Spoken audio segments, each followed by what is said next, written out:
Hello everyone. आज की class में हम अलॉटमेंट के जो भी काम किए हैं आईसीडीआर में, जो भी हम अब तक इशू से रिलेटेड है, उसको हम अलॉटमेंट प्रोसेस को एक तरह से वाइंड अप करने जा रहे हैं। अब तक हमने बहुत सारी बातें पढ़ी, इशूअर कौन एलिजिबल होगा, उसकी क्या क्या एंटाइटलमेंट्स होंगे और क्या क्या रिक्वायरमेंट्स उसको फुलफिल करनी पड़ती है। प्रोसीजरल पार्ट पूरा पढ़ा हमने, मर्चेंट बैंकर्स अपॉइंट कर रहे हो आप, ड्राफ्ट ऑफ डॉक्यूमेंट बना रहे हो, किसको कितना कितना अलॉटमेंट लेना है, प्रमोटर्स का सब्सक्रिप्शन कितना होगा, मतलब बहुत सारी बातें हमने अब तक पढ़ी। अभी हम प्रोसीजरल पार्ट ही कर रहे हैं। प्रोसीजरल पार्ट ऑलमोस्ट हमारे कंप्लीशन पे पहुंच रहा है। हम लोगों ने लास्ट क्लास में अलॉटमेंट के बारे में पढ़ लिया था कि अलॉटमेंट प्रोसेस कैसे रहेगी, किस प्रोराटा बेसिस पे कैसे कैसे अलॉटमेंट करेंगे हम लोग। तो आज हम उसी का थोड़ा सा फिनिशिंग की बात कर रहे हैं। तो नेक्स्ट रेगुलेशन जो हम स्टार्ट कर रहे हैं, रेगुलेशन नंबर 50, ये बोलता है allotment, refund and payment of interest. देखिए, या तो अलॉट करिए, ऑब्वियसली एप्लीकेशन आई है तो आप या तो अलॉट करेंगे, और अगर अलॉटमेंट नहीं है, क्यों रीजन कोई भी हो सकता है, एक्सेस एप्लीकेशंस रिसीव हुई है, या हो सकता है कि ऑब्वियसली उसने एप्लीकेशन सही से फिल नहीं की हो तो हमने रिजेक्शन में डाल दी। ये थोड़ा ना कोई भी आकर के एप्लीकेशन देगा उल्टा पुल्टा कुछ भी लगेगा, हम एप्लीकेशन एक्सेप्ट करेंगे। तो दोनों ही चीजें हैं, एक्सेप्टेंस भी हो सकता है, रिजेक्शन भी हो सकता है। रिजेक्शन है तो रिफंड होगा या पैसा अनब्लॉक होगा, रिफंड होगा या अनब्लॉक होगा। अनब्लॉक कौन से केस में होता है? एस्बा में। और रिफंड कब जाता है? जब एस्बा नहीं हो, उसने अपना चेक वेक लगाया हो, तो उस केस में रिफंड किया जाएगा।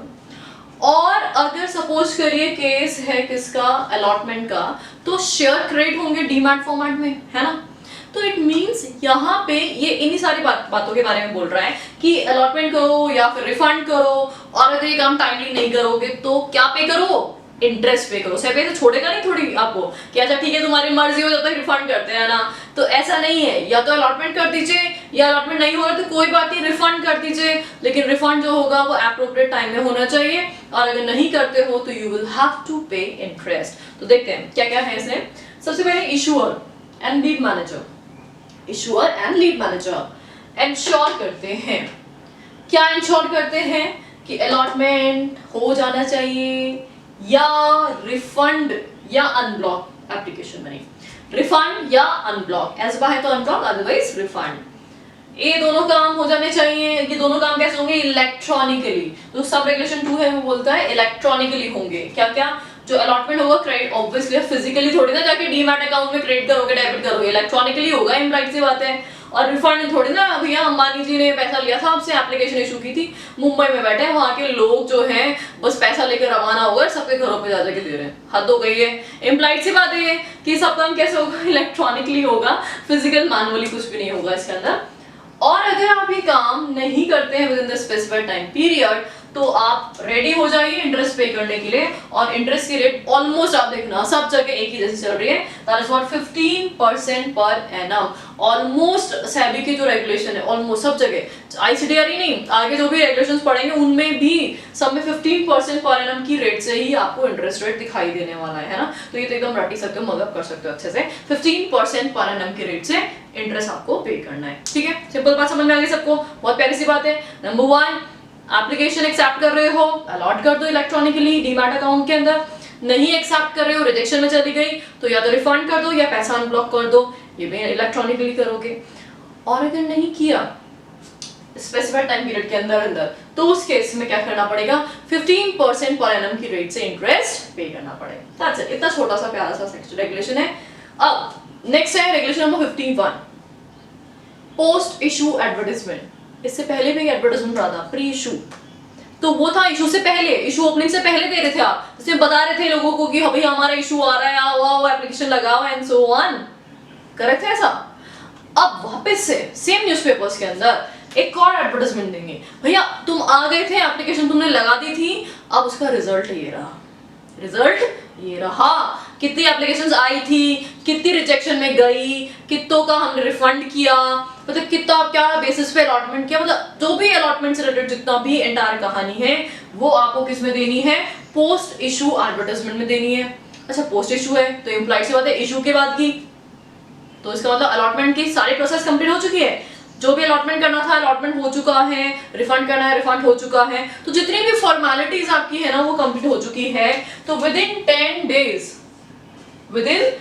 Days of what?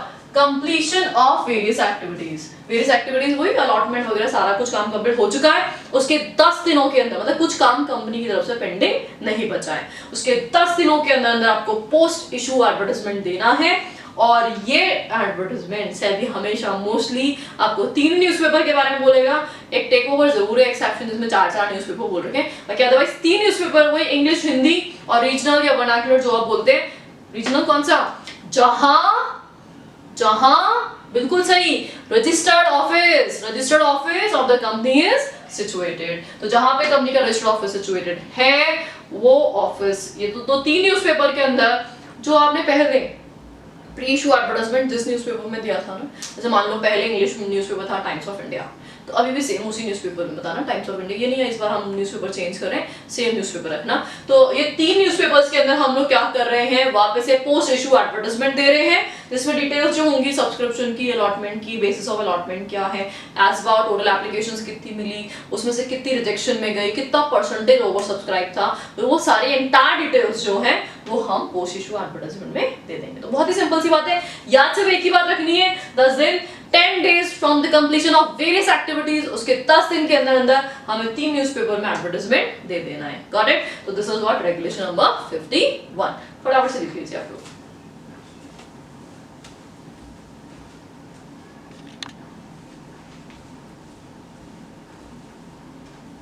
हाँ जी, अभी हम लोग नेक्स्ट रेगुलेशन स्टार्ट करने जा रहे हैं, that is regulation number 52।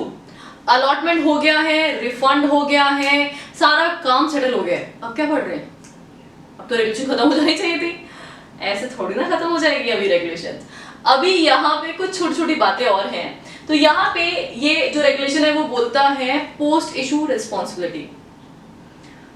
Lead manager आपका मर्चेंट बैंकर जो था, इशू से पहले तो बहुत सारी जिम्मेदारी पूरी कर ही रहा था, लाइक ऑफर डॉक्यूमेंट बनवाया, इंटरमीडिएट्स को अपॉइंट करवाया, कंप्लाइंस सर्टिफिकेट दिया, ड्यू डिलिजेंस सर्टिफिकेट, सब कुछ ठीक ठाक है ना। और उसी के ट्रस्ट पे, क्योंकि वो इंडिपेंडेंट पर्सन था, उसी के ट्रस्ट पे इन्वेस्टर्स ने कंपनी को पैसा दिया कि भाई ये रिपोर्ट एकदम सही सही बना के दी है, एकदम बढ़िया कंपनी है, चलो इन्वेस्ट कर लेते हैं। तो क्या साथ बीच में छोड़ दोगे?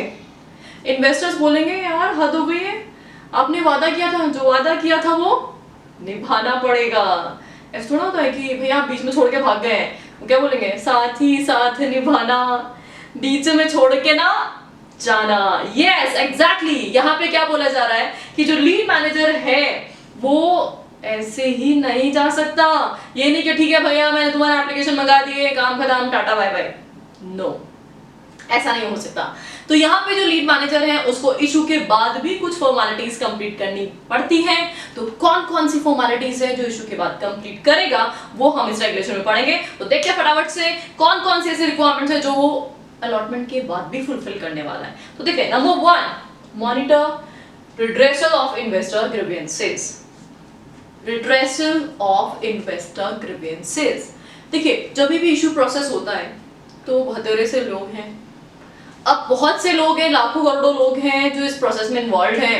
माइट बी उनको कुछ समझ नहीं आया हो, उन्होंने कंपनी से कुछ पूछा और कंपनी ने टाइमली रिस्पॉन्ड नहीं किया, या वो किसी बात से लेकर नाराज बैठे हैं और कंपनी सुन नहीं रही है उनकी बात को, कंपनी बहुत ही बिजी हो रही है अपने काम में, है कंपनी देखती नहीं है। तो ऐसे इन्वेस्टर्स की ग्रीवेंसेस को कंपनी टाइमली रिड्रेस कर रही है कि नहीं कर रही है, वो कौन देखने वाला है? लीड मैनेजर देखेगा हमारा। तो लीड मैनेजर विल इंश्योर कि जो भी हमारे इन्वेस्टर्स हैं क्या उनकी ग्रीवेंसेस टाइमली सेटल हो रही है कि नहीं हो रही है। कि ऐसा तो नहीं कि अच्छा भाई पैसा आ गया जाओ तुम जाओ अपने घर बैठो, हमें कोई मतलब नहीं तुमसे, तुमको नहीं जानते हम, ऐसा नहीं। तो पैसा लेने के बाद तो जिम्मेदारी और ज्यादा बढ़ जाती है भाई। तो कंपनी को अपनी गुडविल और रेपुटेशन बना के रखनी है, तो डेफिनेट सी बात है उनको पैसा लेने के बाद भी अपने इन्वेस्टर्स का ध्यान रखना पड़ेगा। ये नहीं पहले तो अच्छा मीठा मीठा बोल रहे हैं, बहुत अच्छा बता रहे हैं, पैसे लेकर के फंसा लो एक बार बस, और आ गया उसके बाद तुम कौन हम नहीं जानते। तो ऐसा नहीं कर सकते हो आप, क्योंकि लीड मैनेजर अभी भी आपके सर पे बैठा हुआ है। तो वो क्या देख रहा है? इन्वेस्टर्स की ग्रीवेंसेस अगर कुछ है तो उसको मॉनिटर करेगा, ठीक है। सेकेंडली वो क्या करेगा? Responsible for post issue activities. Company की जो भी पोस्ट इशू एक्टिविटीज हैं उनके लिए रिस्पॉन्सिबिलिटी है। क्या क्या रिस्पॉन्सिबिलिटी? नंबर 1, क्या एप्लीकेंट्स ने सिक्योरिटी सर्टिफिकेट रिसीव कर लिए हैं? वैसे सिक्योरिटी सर्टिफिकेट का कोई ऐसा सीन है नहीं, क्योंकि अब तो सब डीमैट में क्रेडिट होता है, पर स्टिल लिखा हुआ है तो हम पढ़ लेते हैं कि क्या एप्लीकेंट्स को सिक्योरिटी सर्टिफिकेट मिल चुके हैं, या क्या उनके अकाउंट में सिक्योरिटी क्रेडिट हो चुकी है। ये इंश्योर करने की जिम्मेदारी लीड मैनेजर की है। थर्डली, नहीं हुआ है तो क्या रिफंड हो चुका है एप्लीकेशन मनी। अगर अलॉटमेंट नहीं है तो क्या रिफंड हो चुका है एप्लीकेशन मनी।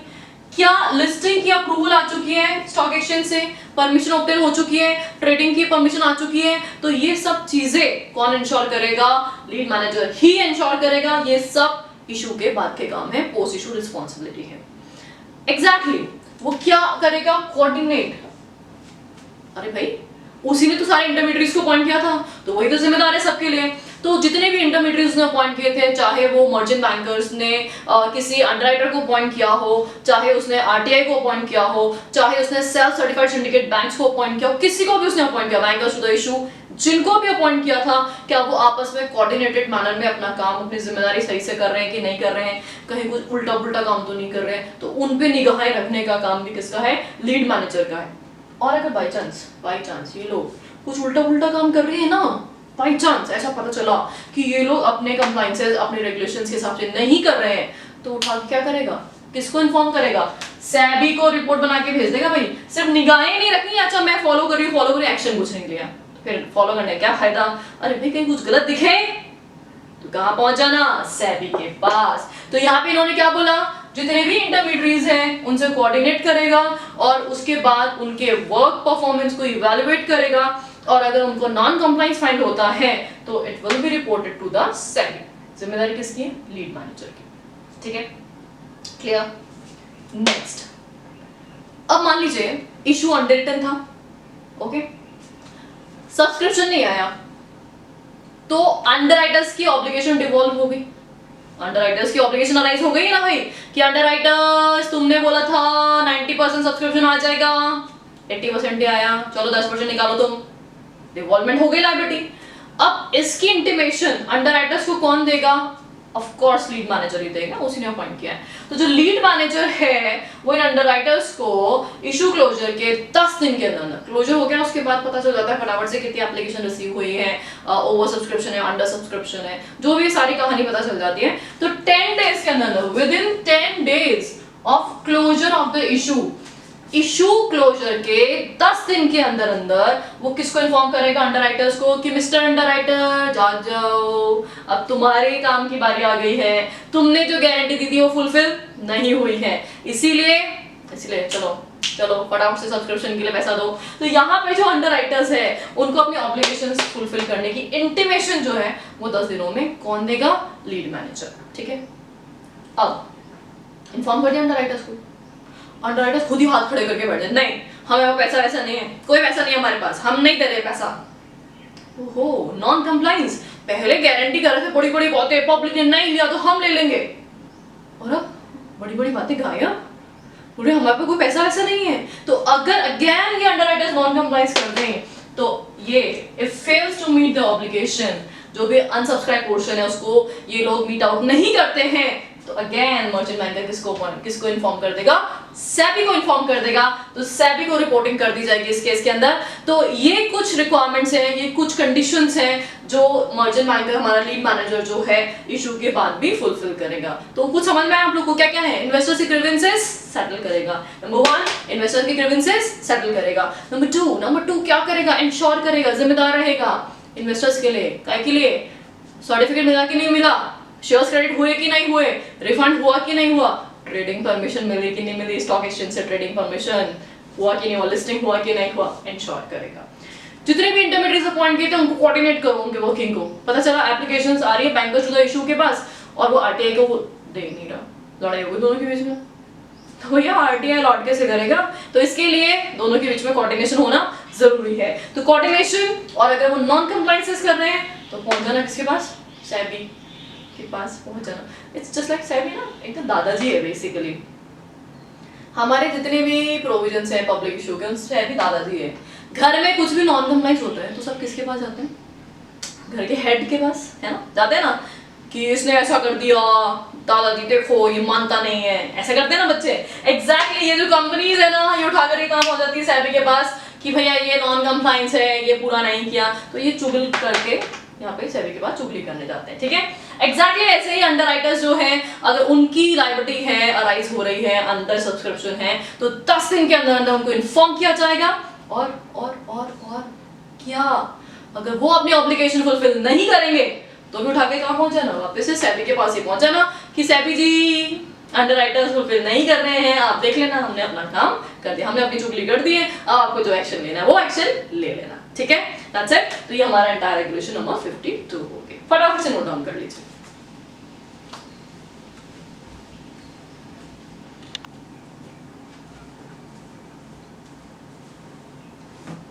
चलिए अब हम नेक्स्ट रेगुलेशन स्टार्ट करने जा रहे हैं, that is regulation number 53, release of subscription money.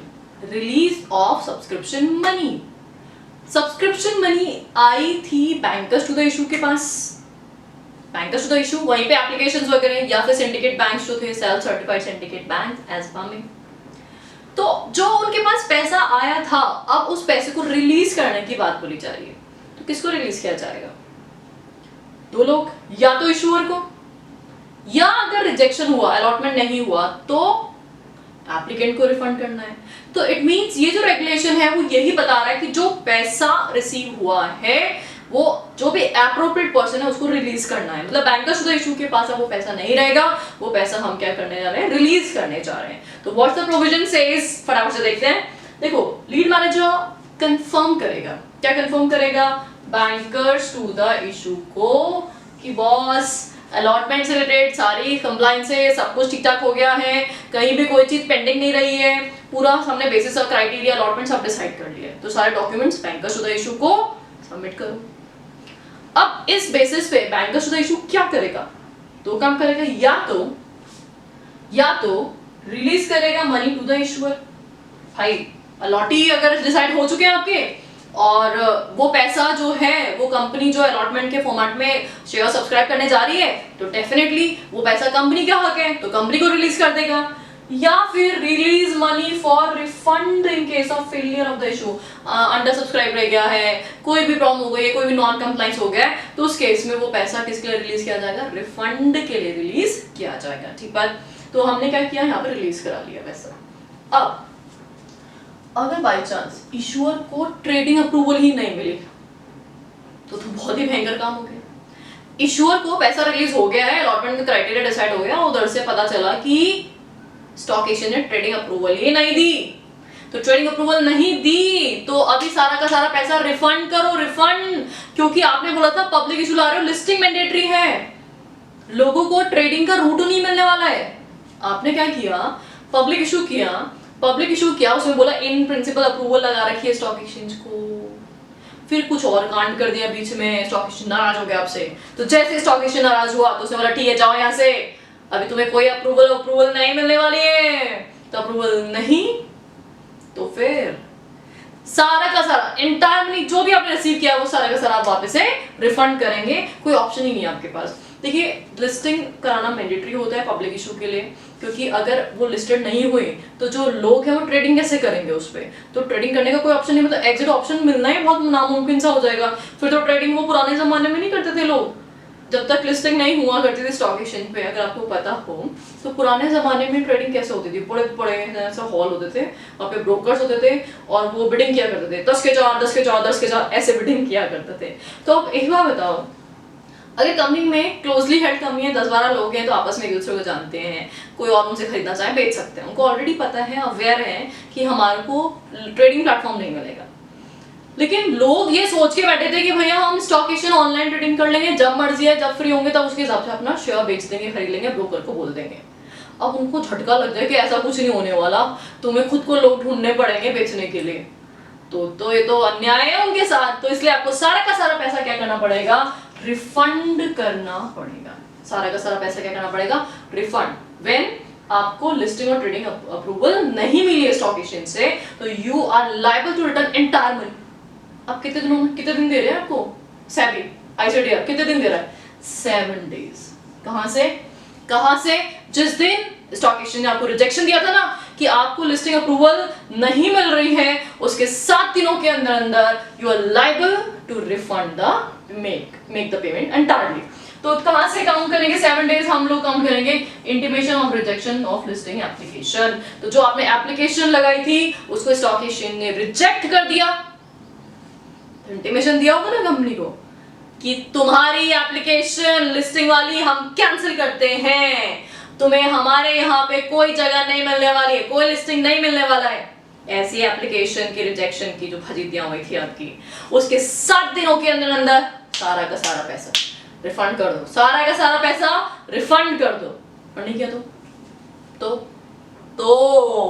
ICDR interest लगाएगा आप पे। ये नहीं कि हम लेके बैठ गए। तो जो भी आपने डिले किया तो कब तक आप पे कर सकते हैं? With in 8 days. कहां से? When issuer after becomes liable। तो जब issuer liable हो गया था पेमेंट करने के लिए, तो पेमेंट करने के लिए liable कब हो गया था? 7 डेज। इंटीमेशन के 7 डेज के अंदर आपको रिफंड करना था। तो इसमें रिफंड नहीं किया आपने, तो हम कितने दिन और दे रहे हैं? 8 दिन और दे रहे हैं, ठीक है। तो लायबिलिटी कब अराइज होती है? 7 डेज। तो 7 डेज से कितने दिन? 8 दिन और काउंट कर रहे हैं हम। तो 8 डेज में अगर आपने पेमेंट नहीं किया, 8 डेज में अगर आपने पेमेंट नहीं किया, 8 डेज कहां से काउंट करना है? Issuer becomes liable. तो इशुअर की लायबिलिटी कब तक आ रही है? कब तक आ रही है? लिस्टिंग रिजेक्शन से 7 डेज। तो ये इशुअर की लायबिलिटी है। तो यहां से 8 दिन में अगर पेमेंट नहीं किया तो आपको पेमेंट करना पड़ेगा इंटरेस्ट। और इंटरेस्ट रेट मैंने अभी भी आपको बताया था कि इंटरेस्ट की रेट जो है वो ऑलमोस्ट पूरे आईसीडीआर में आपको सेम ही मिलेगी, that is about 15% per annum. तो हर जगह आपको 15% की रेट से इंटरेस्ट पे करना पड़ेगा। कौन पे करेगा? कौन?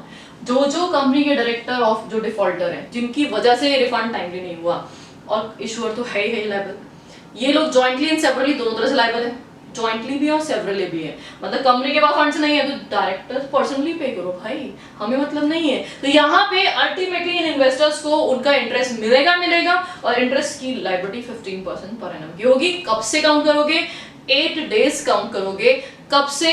आफ्टर जब भी जो आपका इशू था लायबल हो गया था रिफंड के लिए, और लायबिलिटी कब अराइज हुई थी? 7 डेज में अराइज हुई थी।